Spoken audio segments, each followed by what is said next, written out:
Certain milestones seem to mean something to us. When you're 29, you're still in your 20s, you got plenty of time.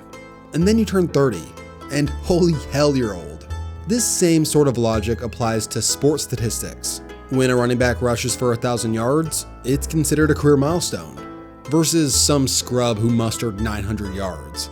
Now let's discuss one for by far the most important position on the field, quarterback.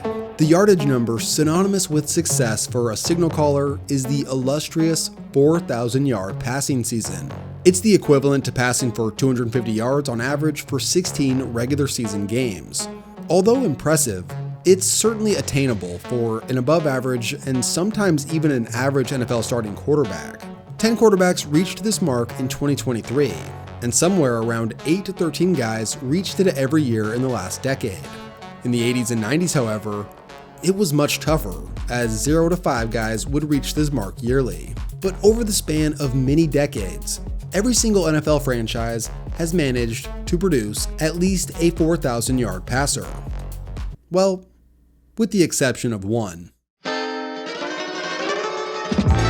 have been 14 quarterbacks to win a Super Bowl. Only one has been traded before he was 30, which is yourself. Of having to answer questions about Rex Grossman and his ability to deal with criticism had taken its toll. Snap to Cutler, looks, hit as he throws, intercepted. Bears head coach John Fox didn't know about a plan to draft quarterback Mitchell Trubisky until a couple hours before. Trubisky to the end zone, and it's going to be picked off. It's a bittersweet moment for many Bears fans across Chicago. The quarterback that was drafted in 2021 and hailed as a savior for the Bears franchise is now added to a long list of quarterbacks that did not work out in Chicago.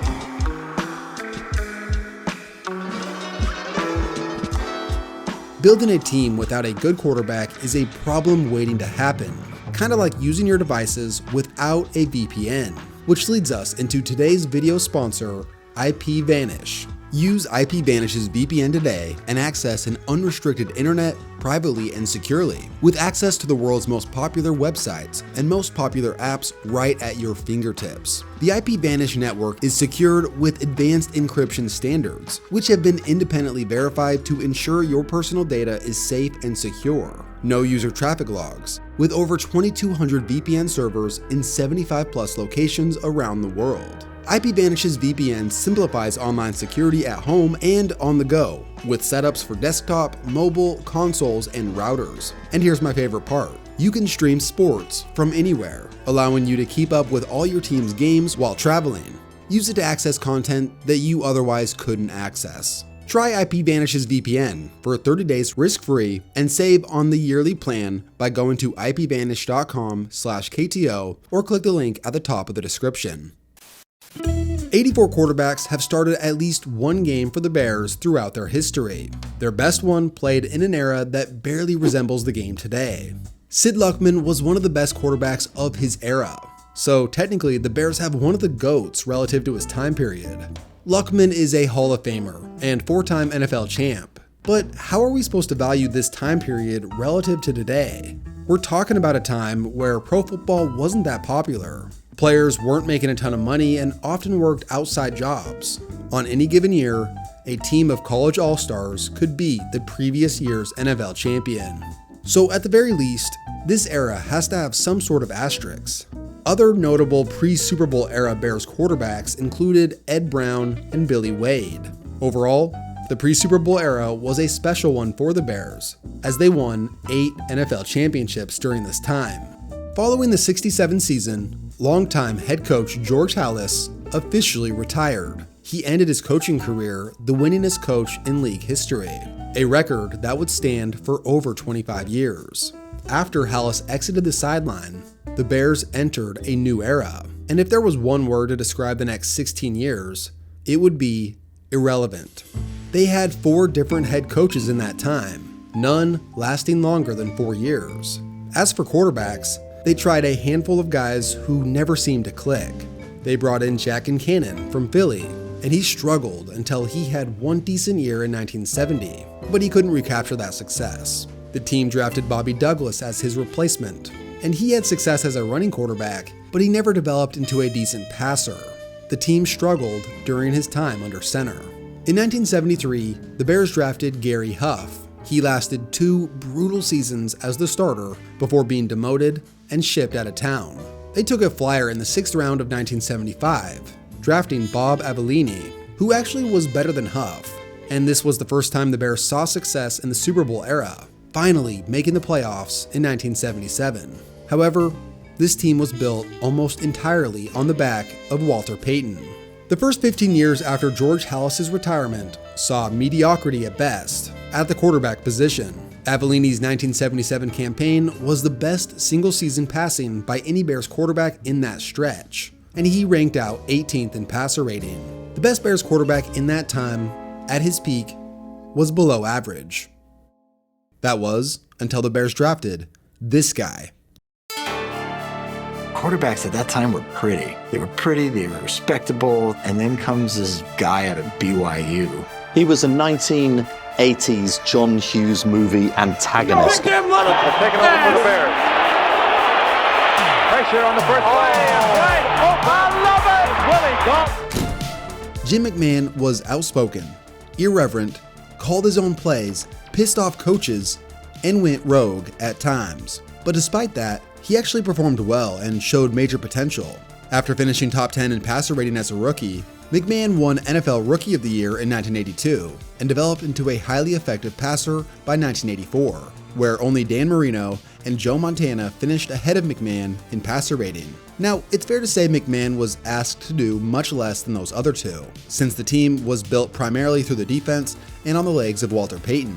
But McMahon played his role as a complementary piece much better than his predecessors, and this paid off in 1985.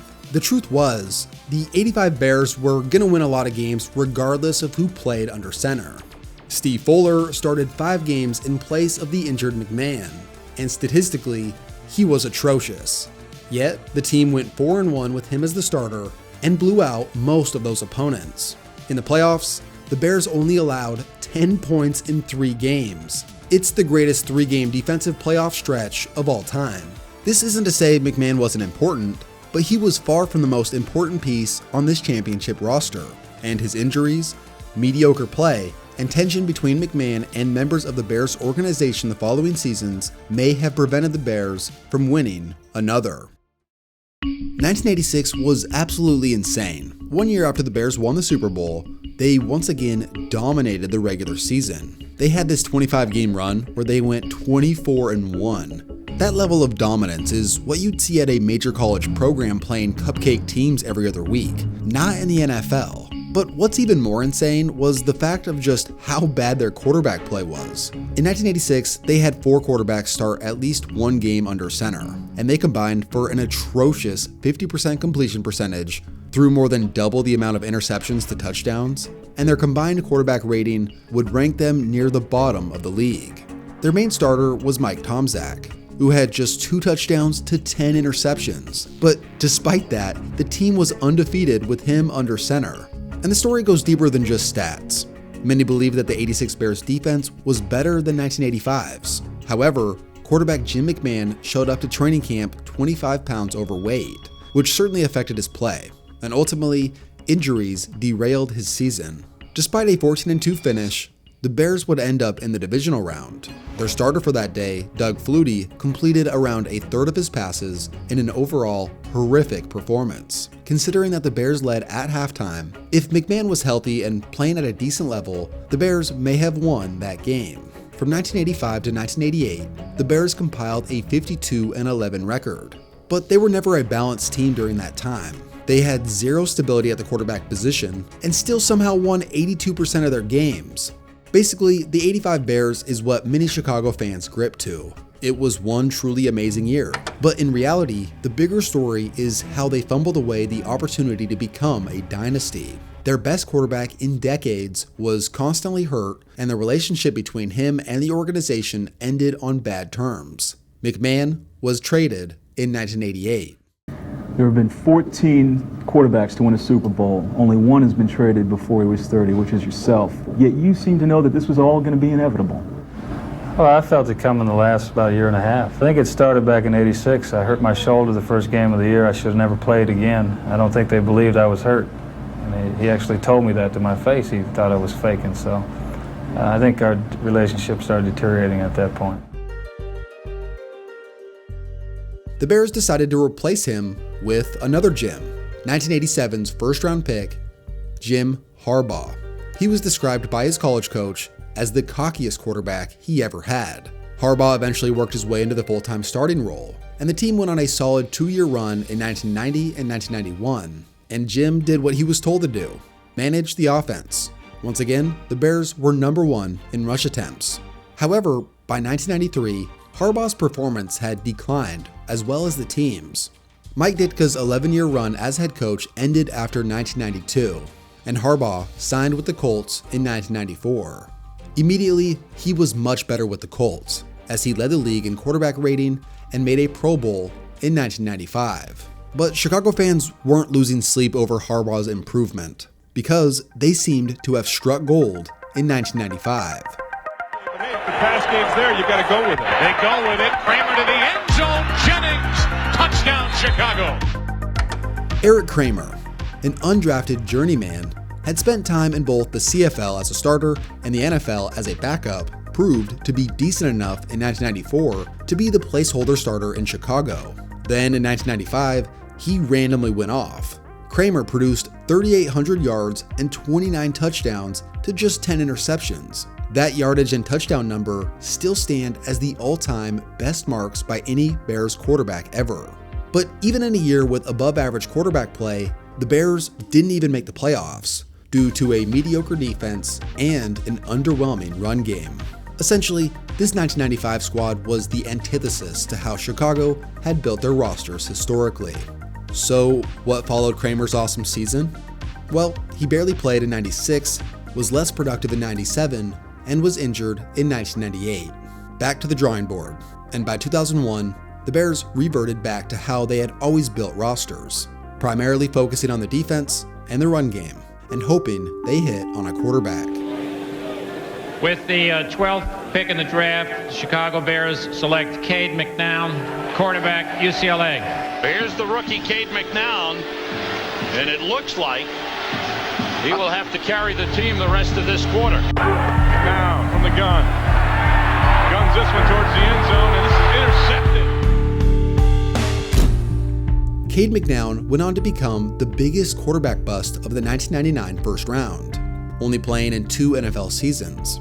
For the Bears, McNown was one of 14 different quarterbacks that would start for the team from 1998 to 2005. The Bears had used a combo of free agency signings, first-round picks, and late-round picks to see if anything would land in that time. But despite no clear answer on the horizon at quarterback, the defense by 2005 was once again picking up steam. Under Lovie Smith, the defense went from 22nd to 1st in 2 seasons. The team went 11-5, winning the division before losing in the second round in 2005. And this was with an atrocious offense. If they had an average quarterback, they would have been Super Bowl contenders that year. And average quarterback play is just what Rex Grossman served up in 2006. To this point, Grossman had been a huge bust, a first-round pick who had only played in 8 games in the 3 years since they drafted him.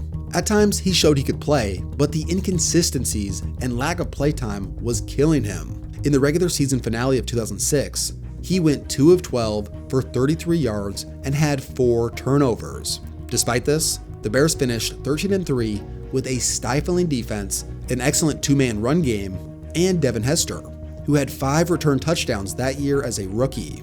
Amazingly, this team reached the Super Bowl on the backs of their dominant units. Grossman mostly played a less important side character. With the aid of Hester's opening kickoff return touchdown, the Bears jumped out to a 7-0 lead on the Colts. But after a brutal offensive showing, the Bears offense could barely muster anything. Early in the fourth quarter, they were down by 5 points, but then Grossman threw a pick 6. Grossman quickly threw another interception, and that was all she wrote for the Bears. Before the 2007 season, after throwing 20 interceptions the previous year and turning the ball over 3 times in the Super Bowl, Grossman vowed that he would improve his performance by simply protecting the ball. However, in his first 3 games of 2007, he committed 10 turnovers. Grossman would only start 5 more games for the Bears before they declined to re-sign him. Despite some success from their former 4th-rounder Kyle Orton, the Bears were in search of a new answer and began browsing around the league for options. And they found their hope in Denver. Jay Cutler told ESPN Sunday night that he has asked his agent to formally request a trade from the Broncos. Jay Cutler, a dude with a cannon for an arm, had the makings of a top 10 quarterback. Drafted back in 2006, he had developed into a Pro Bowler by 2008. Once Chicago acquired Cutler, he easily became the most proven quarterback at the NFL level they had had on their roster since Eric Kramer's 1-year run 14 seasons prior. Despite Cutler's success in Denver, the relationship between him and the Broncos organization had reached a point of no return. Well, the problem is not Jay Cutler. He's our quarterback, period.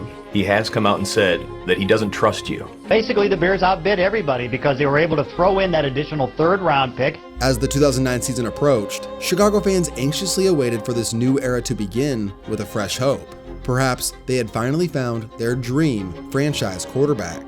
By 2010, their hope was becoming a reality. Well, kind of. After missing the playoffs in Cutler's first season, they reached the postseason in his 2nd year. The defense was back in top 5 form, and Devin Hester was an All-Pro once again. However, the offense was mostly mediocre. Outside of a young Matt Forte, Cutler didn't have a great supporting cast. His number 1 receiver was Johnny Knox, a kick return specialist who had dabbled in the pass game and was decent, but he certainly wasn't in the mold of a star number 1 receiver. On top of this, their run game was largely ineffective, and their offensive line was arguably the worst in the league. On PFF's website, the Bears O-line ranked out 31st in 2010, with the opening sentence of their section of the article indicating just how bad they were. Despite all of these limitations, and being sacked the most of any quarterback in the league, Cutler had been pretty good, often being the key reason to the team's success. During the 2010 regular season, in a game where Cutler was near perfect versus Dallas, he led a late touchdown drive to seal the game. Later in the season, his 4-touchdown performance versus Philly earned them another win. Then in a shootout late in the season, Cutler went off in the 3rd quarter with 3 touchdowns to help the Bears outrace the Jets to victory. These types of performances helped Chicago win the NFC North, clinching a 1st-round bye and a home playoff game. However, Cutler had saved arguably his best performance of the season for that divisional round playoff game. He produced an impressive 4-touchdown, 0-turnover showing, which helped the Bears get out to a massive lead on the Seahawks, eventually leading to the W. Bears fans were experiencing something new by this point: playoff success on the back of their quarterback. The defense had been really good in the game too, but it was just the fact that Cutler was doing what almost all his predecessors could not. This win meant Chicago was back in the NFC title game for the first time in 4 seasons, which, to the fans, felt much more promising at the quarterback position than it did back in 2006. But despite this, the confidence in Cutler was short-lived. In the NFC title game, Cutler started rough to say the least. He went 6 of 14 for 80 yards and threw an interception versus the Packers in the first half. Trailing by 14 at halftime, the Cutler-led Bears came out in the second half looking to make up the deficit. However, after limping off the field after their first failed possession of the 3rd quarter, the Bears' backup quarterback came into the game the following series, while Cutler stayed on the sideline for the remainder of the game. This image of Cutler standing on the sidelines would become a major controversy. Chicago fans watched their team come up short, led by their 3rd-string quarterback, which was infuriating because the camera kept showing Cutler just standing there on the sidelines. The initial response by the public was ruthless. In possibly the NFL's first player-on-player social media attack, Cutler was being criticized seconds after the injury by multiple current and former players, and angry fans were quick to jump on this bandwagon. Despite a later MRI showing that Cutler had sprained his MCL and that head coach Lovie Smith was the one who decided that Cutler wasn't going back in, it didn't change much of the public opinion. For years, Cutler's demeanor was polarizing. The look on his face and lack of animated reactions or yelling at teammates gave him an appearance to the outside world that he just didn't care. His attitude was called into question for years. You can't win with him. You can't. He's not really a leader. He's a talent. Be the company guy with Jay Cutler. Now I can talk real. Jay Cutler was bad. He has earned a reputation as a player that most coaches don't like, but he's better than being awful at quarterback. What you get is a petulant, a non-energetic, lethargic guy that has a big arm, who's supremely arm talented, but lacks discipline, lacks focus, and he doesn't motivate me to want to go out there and play at my all-time best for him. Were there guys that thought he was a jerk? Absolutely. The next 6 years were filled with constant frustration. Cutler was the main starter and hovered around the quarterback 10 to 20 mark in the league. It was described as lackluster due to his performance and the injuries. The smug outward expression that he had didn't help. Eventually, the two sides parted ways, ending a mostly disappointing 8-year run where the Bears failed to make the playoffs during the final 6 years of the era. After releasing Cutler, the Bears made a peculiar decision, signing Mike Glennon. They offered him a 3-year, $45 million contract. A bizarre move to say the least, considering that Glennon had been mostly a backup in Tampa.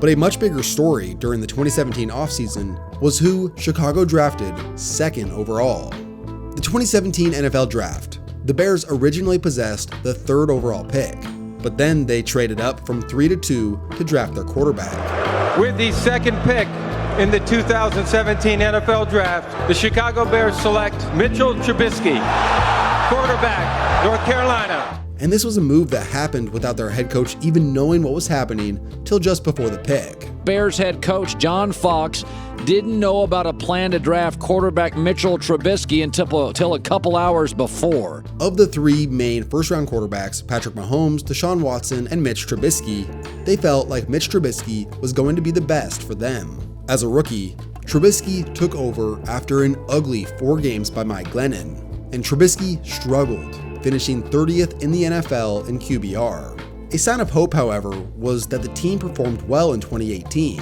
The team hired Matt Nagy, and their RPO, fun gadget offense was alive and well. Trubisky fell perfectly into the classic Chicago quarterback mold. One slight difference, however, was the dual threat nature of his ability. Trubisky didn't have a huge arm, but he could run the ball pretty decently.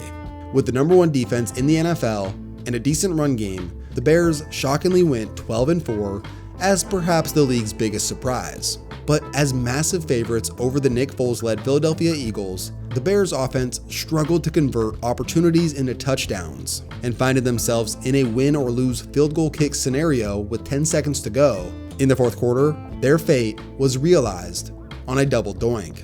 The following season, this offense was exposed for all its smoke and mirrors the previous year.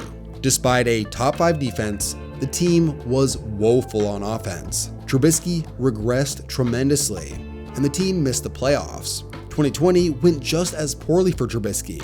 He was benched for Nick Foles, and was not re-signed following his 4th season. Just like that, it was time to try again in the NFL Draft. With the 11th pick in the 2021 NFL Draft, my Chicago Bears select Justin Fields, quarterback, Ohio State. Unlike Trubisky, Fields had major upside with his amazing physical potential, but year 1 was brutal. He finished the year with a 2-8 record, more interceptions than touchdowns, fumbled a lot, and he took a ton of sacks. Coach Matt Nagy was fired following the season. Under Matt Eberflus, 2022 was the anti-Chicago year. They had the worst defense in the NFL after shipping out all their best defenders, and they relied almost entirely on the legs of Justin Fields to carry them. Overall, 2022 was an embarrassment. But for Fields, it was kind of like watching a flawed one-man show. He led all quarterbacks in the NFL in rushing yards and flashed his talent constantly. But as a passer, he was not developing the way they had hoped. But to be fair to him, he was really put in a tough position to succeed. Year 3 of the Justin Fields experiment could be described in one word: frustration. Bears fans watched him continue to make the same mistakes and weren't seeing development on his weaknesses. By the end of 2023, most were out on Fields. If the franchise was in a bad spot at this point with draft capital, they might have ran it back one more year with Fields. But the Bears had pulled off an amazing trade the previous year with the Carolina Panthers. This meant that they had acquired the number 1 overall pick. With that, it was pretty clear they were going to take Caleb Williams. Because of this, the Bears ended up trading Fields to the Steelers for a 6th round pick. Virtually nothing. Is Caleb Williams going to succeed in Chicago? Only time will tell. For Bears fans, this never-ending search for a franchise quarterback has been agonizing. 60 years of hopes and dreams constantly crushed. To make matters worse, just 3 hours north of Chicago is a little place known as Green Bay. But despite its smaller stature as a city, their football team has been much more successful than their southern rival. For the last 4 decades, this rivalry has been dominated by the Packers. For Chicago fans, Green Bay is an all too often painful reminder of the differences between the two franchises. Caleb is going to be the 39th quarterback to start at least a game for the Bears since 1992. The Packers in that same time span, 7 quarterbacks, and 4 of them barely played, as 97% of those games started in that 32-year time span were by just 3 guys: Hall of Famer Brett Favre, future Hall of Famer Aaron Rodgers, and now one of the league's rising stars, Jordan Love, who in his first season as Green Bay starter passed for over 30 touchdowns and over 4,000 yards.